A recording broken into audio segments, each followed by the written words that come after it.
Every American is born with inherent rights. That's what our founding documents say, and the purpose of the U.S. government is to protect those rights. That has been our national creed for hundreds of years, and it's worked. But the left no longer believes it. Progressives have decided that the Bill of Rights applies only to people who agree with them. Their views are protected by the First Amendment. Your views are hate speech. The Second Amendment covers their security detail. You can't be trusted to have a gun at home. Now the activist left is telling us that people who disagree with them no longer have freedom of movement or association. They can't go to the movies or go to restaurants. If they dare leave their homes, they will be surrounded by mobs and threatened. It's happening.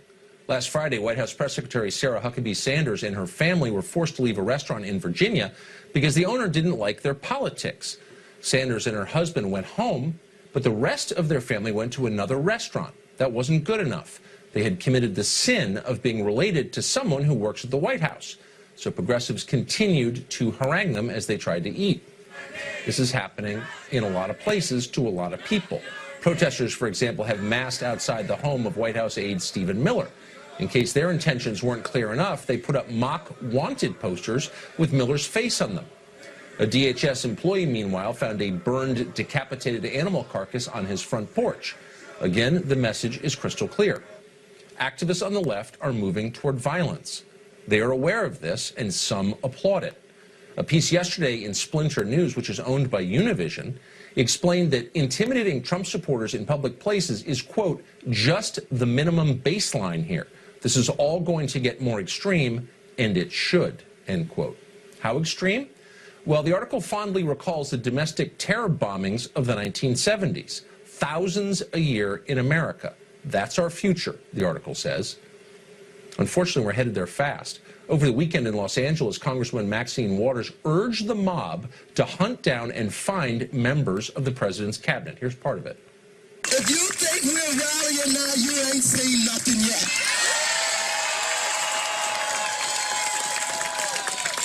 Already, you have members of your cabinet that are being booed out of restaurants, who have protesters taking up at their house, who's saying no peace, no sleep. No peace, no sleep. Let's stay the course. Let's make sure we show up wherever we have to show up.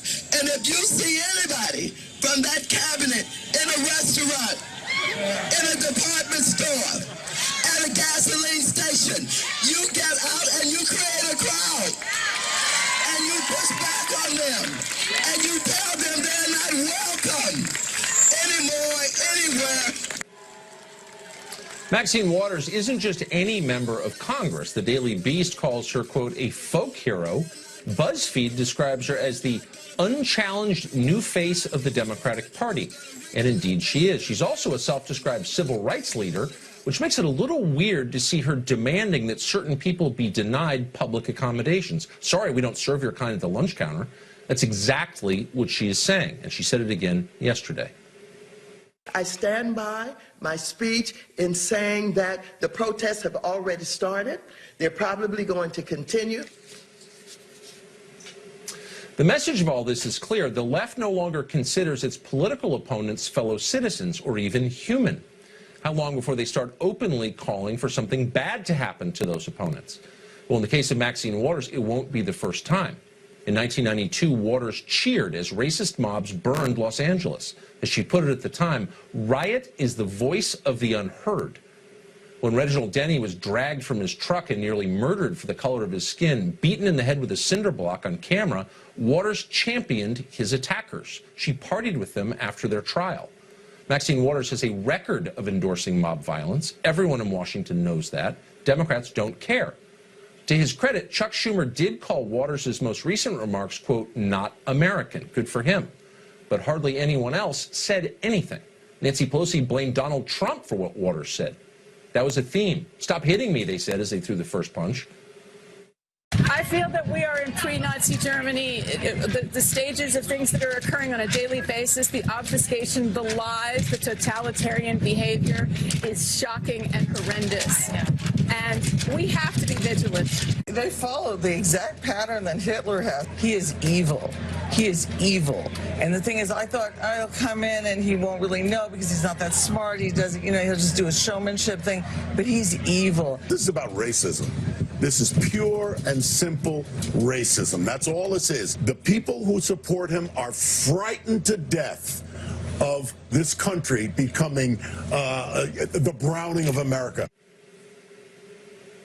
Something interesting has happened. As progressives become more authoritarian and less tolerant, they seem more convinced that they're fighting actual Nazis rather than their fellow Americans with whom, in the scheme of things, they have only relatively mild political differences. The more they accuse the administration of extremism, the more extreme they become. And that's not surprising, because once you decide that the people who disagree with you are Nazis, everything is allowed. Why wouldn't you threaten them in restaurants or burn their houses down, or who knows? This could very well end in tragedy. You start talking like this and you don't know where it's going to go. Some progressives seem to welcome all that. Quentin James, who's the head of a political action committee that supports Democrats, recently announced that those calling for calm are, quote, accomplices of the current administration. Accomplices? This is the language of total war. It's scary. It has no place in politics. We're heading towards something awful. And the only people who can stop it are the adults on the left. And there are still some. Democratic members of Congress, entertainment figures, religious leaders, media chieftains like Jeff Zucker at CNN or Andy Lack at NBC. They're silent now, cowering and complicit in all of this, but the country badly needs them to cool the rhetoric and rein in the mob. No more Nazi talk on their TV channels. No more screaming at people in restaurants. There's a point of no return, and we are approaching it, and we need their help to pull back. Peter Kirsanow is on the U.S. Commission on Civil Rights, and he joins us tonight. Peter, thank you for coming on. Good to be back. Given everything you've seen, what would happen if the people who are encouraging mob intimidation and extremism, and they are encouraging it openly, what would happen if they took the reins of actual power in this country? You know, there's been maybe 2 instances in the history of the United States where this kind of activity has been replicated, and I would think that one of them might be the Reconstruction era, where you had a resistance in the South resisting the results of the Civil War and the reunification of the country. Right. And you had public officials exhorting private citizens to deprive other private citizens of their rights to public accommodations, to privileges and immunities that are secured to all citizens and were secured by the Civil War. That has only happened once before in our history, where public officials are actually exhorting private citizens. In that case, the private citizens they were exhorting were the Klan, who was the military ring at the time essentially of the Southern Democrats, to deprive blacks of their rights under the law and also deprive them of public accommodations. You might say that Jim Crow era, but you might have a singular governor of a southern state who might stand in a schoolhouse door, but they weren't actually exhorting private citizens that much to do so, although that did occur.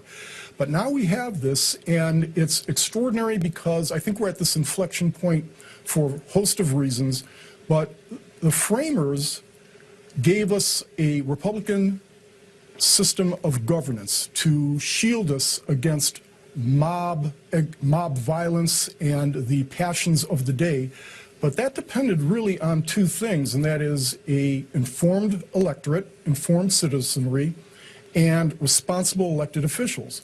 As to the former, we have now a extremely biased media that doesn't really inform but proselytizes and harangues and acts as an organ for one particular side to get their viewpoint out. And our educational system hasn't been teaching effective history for 30 years now. And with respect to responsible elected officials, if you think back to, the last 50 years or so, it's difficult to imagine, or go back throughout our history, it's difficult to imagine any of the founding fathers, a Madison, a Jefferson, a Lincoln, a Roosevelt, an Eisenhower, Reagan, doing the kind of inflaming of the electorate the way we see some elected officials doing. But even aside from that, not inflaming it, but not even trying to tamp down the passions and the rhetoric that the founders understood were anathema to an effectively governed republic. This is an inflection point. You're exactly right, and you put it in the perfect perspective. Thank you very much. Peter Christenau, it's always great to see you.